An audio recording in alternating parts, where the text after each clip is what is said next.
Resurrection Fest TV.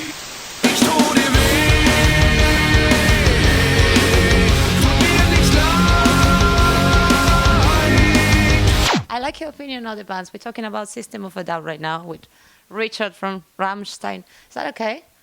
How I say it? Because in every country it's different. The way you say Rammstein. Here in Spain it's Rammstein. Doesn't sound difficult for you, like? No, it's not difficult. I can understand. Yeah. Of course, it's your band. So.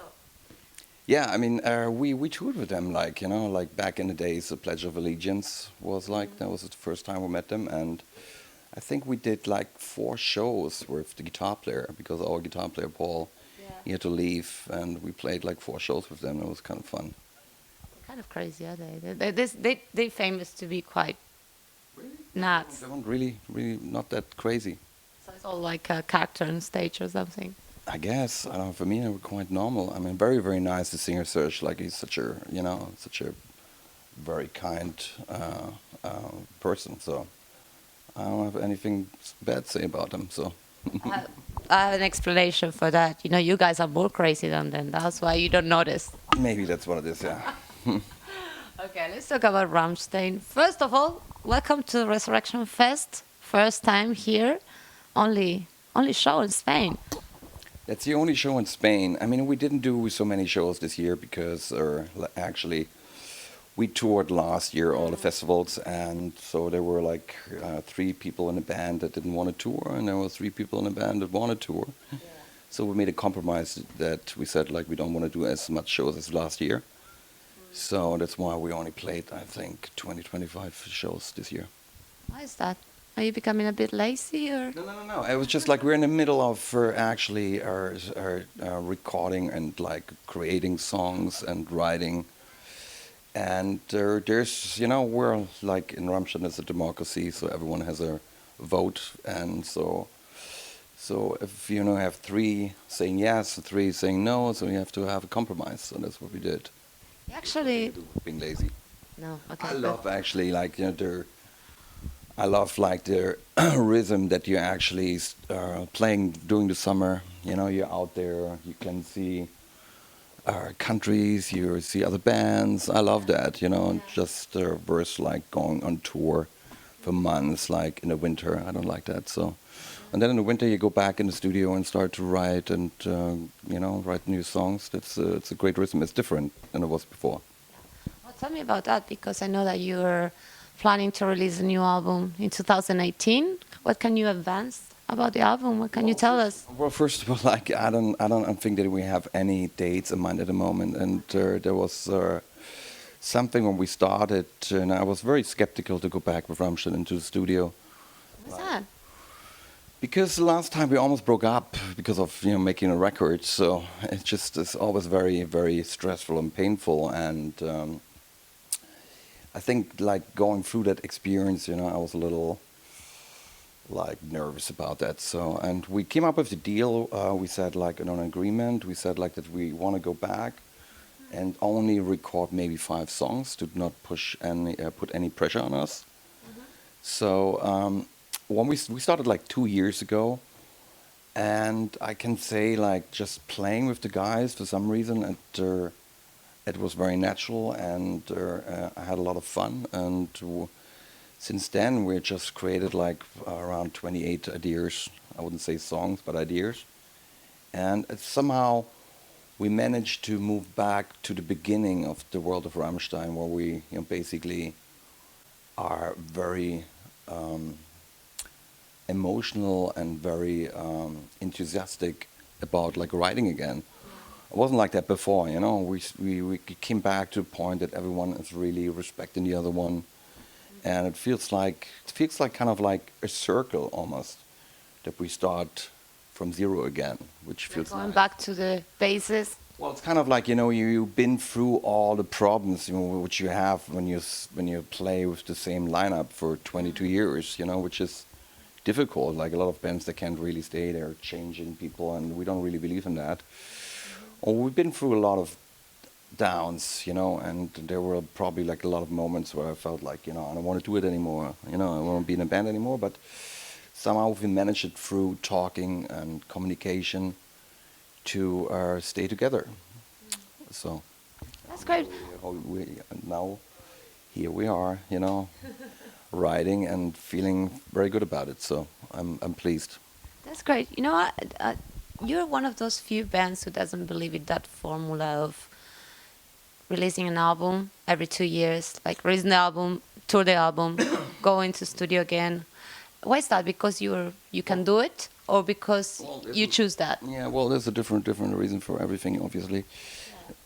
First of all, music industry has changed a lot. Like used to be that the main income from bands would be like making records and selling records. This have changed. Secondly, we always believed, and didn't have any other chances to believe in our live show. In the beginning of Rammstein, nobody would play any songs on the radio. Nobody would take our videos and show on MTV. We had a lot of trouble with that. So the only reason we had, or the only chance we had, would really focus on our live show.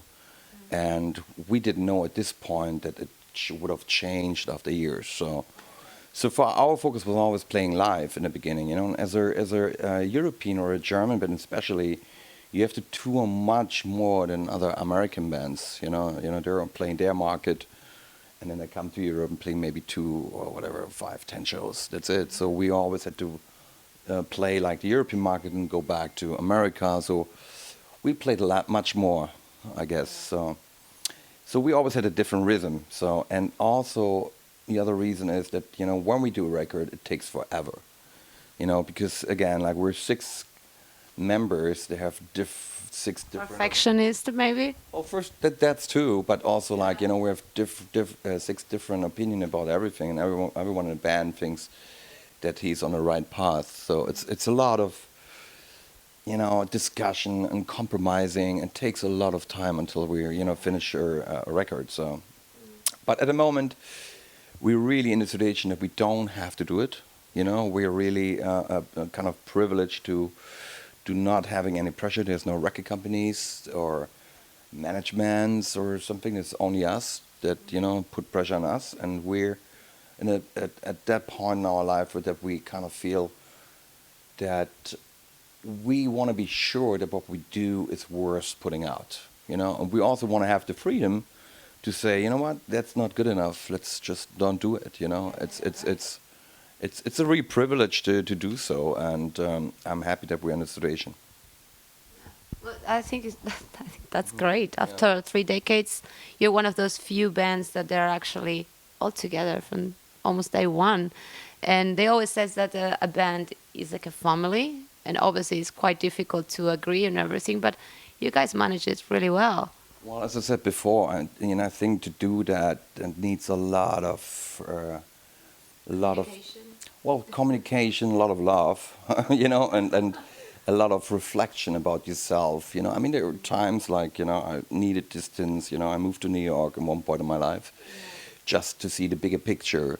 It's very important that you realize and to overcome your ego.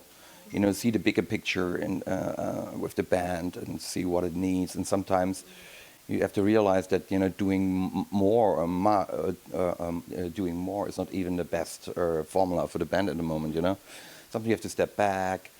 It's just a constantly like therapy with yourself, with the bands, which is again like 50% of our time we really much talking about stuff, and I do believe today you can actually exchange members, but it wouldn't be the formula of Rammstein exactly. It wouldn't be the same. No.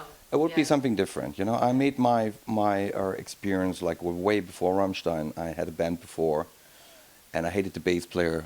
So, and I just one day I just said I can't do it anymore. So I got another bass player, and he was such a nice guy, and we played in the same room, and I felt like, wow, that's not the same. I need to hate him. So I brought him back. So, this is the chemistry. What I'm talking about is you can't just replace it. It's become something else. Absolutely. Well, at the beginning, because you were saying that this album is like going back to zero and start from there. The feeling it's going back to zero. The way that we are handling ourselves, the way that we are working together, being open and like respect each other. You know, this is the feeling I had in the very beginning. Okay. You know, and so that's what. Music-wise, it's just, you know, of course, a band always want to, you know, do the best album they do at the moment, you know, and this time what we really gonna do is like we try to be changing the producer team. We have worked with our producer for the last 6 records, and this time we felt like we need a change. So at the moment we are meeting new producers, you know, and finding where is the best for the team at the moment. And I just feel like for some reason this is gonna be the last record we do. Oh no, don't tell me that. Well, that's the feeling. I can be wrong, but just at the moment I feel like No. this is maybe the last job we have, and I want to give like 200% in that. So Okay. and make it as good as it can be, you know. And I have like when I listen to the stuff, there's so much potential. Okay. Like, and I'm very pleased about what we do in a moment, and so I'm looking really forward to, you know, start recording maybe next year. Okay. Wow. Wow. That's you hit me with that one, huh? Like last album. No, please don't think about it twice. Anyway, when you started, we were really provocative, and you have like so much criticism in regards to the scenes of your shows and your video clips and even your lyrics. Do you think this album will be like that again? And if it's that, what happened with the people? You think the audience is getting used to Rammstein and that's why they calm down and they're not pointing with the finger all the time? Or what's exactly what's happening outside Rammstein at the moment? Well, the thing is, like, we don't really, you know, are sitting around and saying like, okay, how can we provoke people?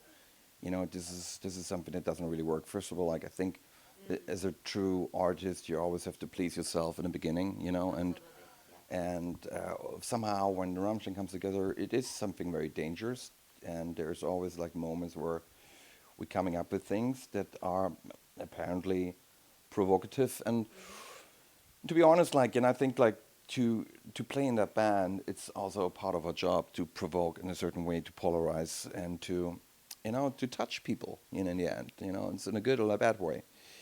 But there are lines. Everyone in the band has a certain line that he wouldn't cross, you know. It's like we have morals, and, you know, and everyone is different. But as I said before, like we don't really sit together and just coming up with, okay, what can we do now? You know, it's very natural in a way with us. So, and So do you think that all these controversial moments of your career, you were positive for Rammstein, or you think, you know, how you feel about that when you look back?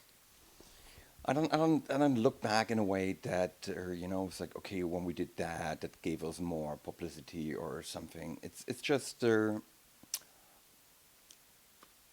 don't know. It just everything happened with the band happened very natural in a way. Like even like for example, taking the show, you know, like it almost became, or it is kind of a burden in a way, you know, because if people expect that's what we're gonna do. But sometimes I feel like, well, maybe, you know, the show is kind of overshadowing the music, you know, because I always believe that music and show has to be in balance. So that's something that I want to do also, like, you know, bring back part of the music that people are excited. I know people are excited about the music, but sometimes, you know, it's a burden to what do they do next, you know? And Like surprise me again or something like that. something like that, yeah. You're like in a situation where you're like, entertain me, and kind of thing, you know? And in the end of the day, like, I only can talk about myself, but I'm a musician. That's what I do. Like, you know, to write, to create music and bring it to the people and see like how they get touched. That's like the most satisfying thing for myself, you know.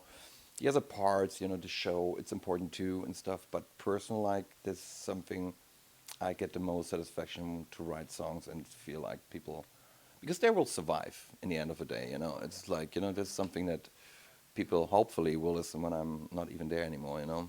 So So, talking about the show, you brought here like I don't know how many tons of lights and fireworks. They actually had to get a new stage because the one that they had last year was not strong enough to hold all that. And so my question is very simple: is when was the last time you have an accident with fire, or you just burn yourself, or because it's difficult. I mean, you see the shows and it looks so dangerous.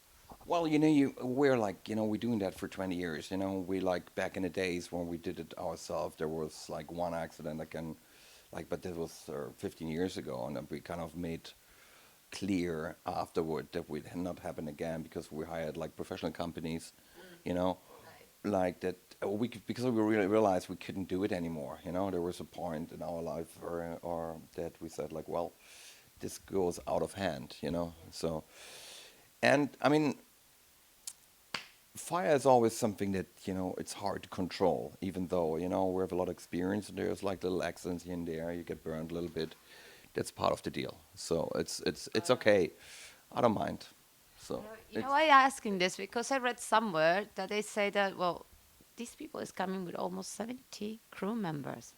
So someone said that many of your crew members they don't have the whole fingers on their hands. Is that true? It cannot be possible. Come on. I love that. I haven't checked all the fingers though, so I don't know. There are accidents, there are accidents, but I have all of them still here. So otherwise you couldn't play. So otherwise I couldn't play. Yeah. So, but again, this is like something that you do, and you kind of this. Like for example, it would be very hard to smoke a joint, when you go on stage. So you couldn't do it with Rammstein. I tell you that. So you have to be very focused and concentrated, and you know where to go because otherwise things are blowing up or start to burn. So you have to be focused, not only playing the songs, also where you go and where you stand. Yeah. Which is said again, like it's sometimes can be a burden too, because it takes also away like the parts which is non-predictable. It's like everything is so timed and set and. Exactly what to do. Sometimes I wish, whatever, I would do something else, like, just to improvise. And those moments I miss. Yeah. I can't imagine that. But also, you know what, maybe... But I guess, like, you always, see the grass on the other side greener as it is at your side, right? True. But maybe you should start to do, like, something... I don't know, you ever thought about doing an acoustic Rammstein show? Like something with no fire, with no makeup, with... comfortable sitting down. There was always the idea not to do acoustic, but like take the songs and do it like on like classical acoustic instruments, whatever. For example, like have 5 pianos, like in a whatever church or like organ, do something like that, not like the normal conventional way with acoustic guitars, but do something different, in a way. So we had this idea like long time ago. Maybe we're gonna do it. I don't know. Let me know when you do it. Yeah. That would be awesome. Then, last question, and I'll let you rest before the show. He's with a bit of a jet lag. For a long time, I heard that you have this ritual before going on stage with mariachis and tequila. Yes. You still doing that? We're still doing that, yeah. Why mariachis? Why? Well, first of all, like this has changed. Now the music is into some kind of crazy pig techno march that we're going to do, and like I'm sometimes doing it and sometimes don't. So, but the tequila thing is still something that we do. Just I think it's important, like just because go on stage and just connect with the guys. Whatever it is you do, every band has something else to do, and we have this thing that we drink the tequila, and it gives you also a little bit the feeling of losing up. So, and we're... I want to see that. we're connected to the South American world a lot, It's just like, this is like always where when I'm touring there, it's like, I think that's the last time we played in Argentina, and then I never heard like 60,000 South American people singing every song in the language, and they're knowing every word. It's crazy. That might be crazy. That might be really crazy. Yeah, so that's like, that's wonderful. It's just, you created something, and then you see It's a recognition to your art and to your effort and to your It's a career. recognition, it's a passion. It's like something that you see, that you connect and touch people with that. That's the most satisfying thing you can get, you know. Hopefully tonight again, you know? Really. Yeah. It's going to be a sold out. It's so many people since Tuesday walking around with Rammstein t-shirts. And they're really, really expecting you to jump on stage. So, Okay. Let's do that. okay, Richard, thank you very much. It was a Thank you. pleasure to finally meet you and see you later. All right, see you later. Yeah. Okay. Bye bye. Richard from Rammstein with Shadia for Resurrection Fest TV.